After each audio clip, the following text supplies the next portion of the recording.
കഴിഞ്ഞോ സാറേ തെളിവെടുപ്പ്?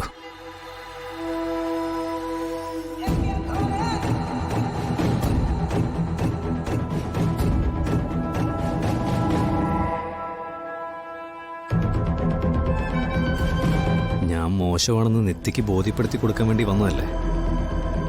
എന്നിട്ട് എന്തായി?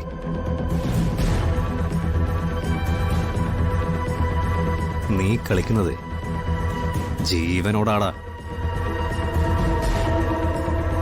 ജീവൻ നടന്ന വഴികളിലൊന്നും നീ നടന്നിട്ടില്ല. ഒപ്പം പിടിക്കാൻ നിനക്കാവില്ലടാ. നാണമില്ലേ മനുഷ്യ നിങ്ങക്ക്? മറ്റൊരുത്തന്റെ ഭാര്യയെ സ്വന്തമാക്കാൻ വേണ്ടിട്ടാണോ ഈ അലഞ്ഞു തിരിഞ്ഞ് നടക്കുന്നത്? അന്തസ്സൊരൽപ്പം ബാക്കിയുണ്ടെങ്കിലേ അവളെ ഒന്നങ്ങ് വിട്ടൂടെ? എന്താ അവളിൽ കാണുന്ന ഇത്രയും വലിയ പ്രത്യേകത? ഒന്ന് കേക്കട്ടെ. എല്ലാം തിരിച്ചറിഞ്ഞ നിന്റെ മുമ്പില് ഇനിയൊന്നും ഒളിക്കേണ്ട കാര്യമില്ല. ആവർത്തിച്ച് ഞാൻ പറഞ്ഞു, നിത്യ എന്റെ പെണ്ണാണെന്ന്. അവളുടെ നിഴലിൽ പോലും ചവിട്ടരുതെന്ന്.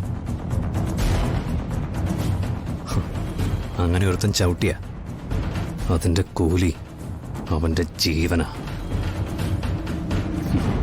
കൊള്ളാം ജീവ, നന്നായിട്ടുണ്ട്.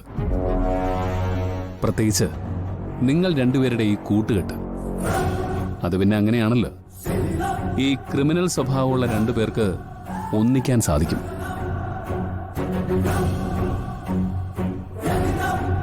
പക്ഷേ നിങ്ങൾ ക്രിമിനലുകൾക്കൊരു ചിന്തയുണ്ട്. കൈക്കും മീക്കും ബലം ഉണ്ടായാൽ ആരെയും പേടിപ്പിക്കാന്ന്. എന്നാൽ പേടി എന്തെന്ന് അറിയാതെ വളർന്നവന്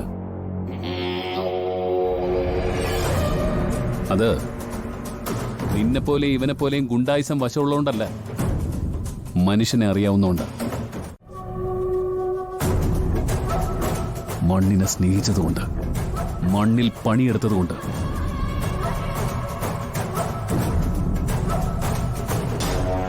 പിന്നെ നിത്യയുടെ കാര്യം.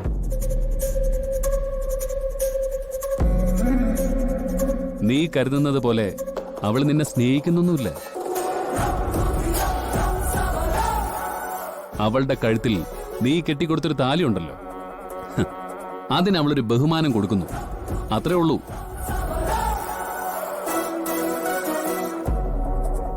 പക്ഷേ അതും ഒരുപാട് കാലമൊന്നും ഉണ്ടാവില്ല. അവളെ ഞാൻ സത്യം ബോധ്യപ്പെടുത്തുക തന്നെ ചെയ്യും. അതിന്നല്ല, എന്റെ അവസാന ശ്വാസം വരെയും അങ്ങനെ തന്നെ ആയിരിക്കും.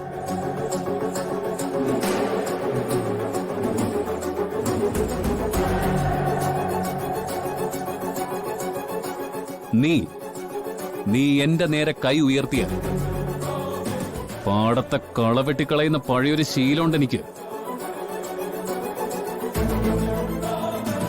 കൊത്തിയരിഞ്ഞ് കളയുന്നില്ല ഞാൻ.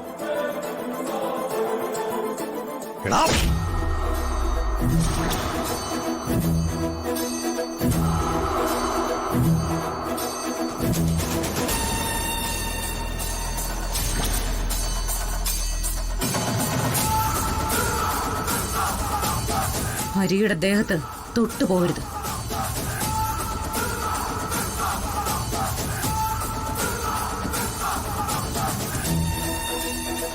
എന്തായാലും നിങ്ങൾ രണ്ടുപേരും കൂടി ഈ രണ്ട് കുടുംബങ്ങളും യുദ്ധക്കളമാക്കാൻ തീരുമാനിച്ചിരിക്കുകയല്ലേ?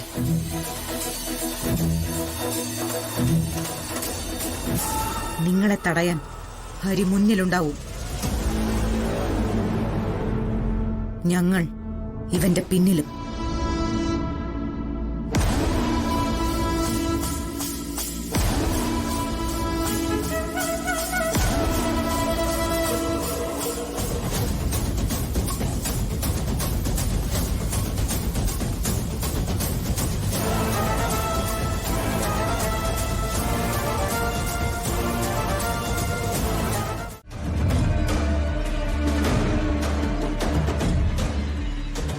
എങ്ങോട്ടാ രണ്ടാളും കൂടി? എനിക്ക് ഒന്ന് രണ്ട് സാധനങ്ങൾ വാങ്ങിക്കാനുണ്ട്. അതിന് ജ്യോതിയോടൊന്ന് കൂടെ വരാൻ പറഞ്ഞതാ.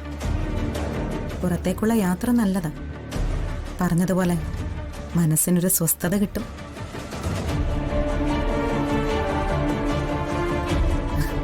ഇറങ്ങിപ്പോവാൻ ഭാഗ്യമുള്ളവർക്കേ പറ്റൂ. അല്ലാത്തവരൊക്കെ ഇതിനകത്ത് കിടന്ന് നരകിക്കണം. അമ്മേ, ഞാൻ അങ്ങനെ ഉദ്ദേശിച്ച് പറഞ്ഞതല്ല. ഉദ്ദേശിച്ചത് എന്തായാലും കൊള്ളാം. നിന്റെ വാക്കുകൾക്കൊക്കെ ഇപ്പൊ മുമ്പത്തേക്കാൾ മൂർച്ചയുണ്ട്. ജീവിതമല്ലേ മോളെ, അത് സ്വാഭാവികമാണ്.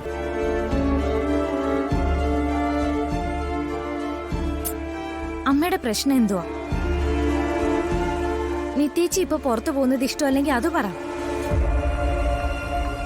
ഞാനാരെയും തടയുന്നൊന്നുമില്ല. അല്ലെങ്കിലും ഞാൻ എന്തെങ്കിലും പറഞ്ഞാൽ തന്നെ അത് ധിക്കരിക്കുന്നതാണല്ലോ ഇപ്പോഴത്തെ ഒരു രീതി. പൊയ്ക്കോ.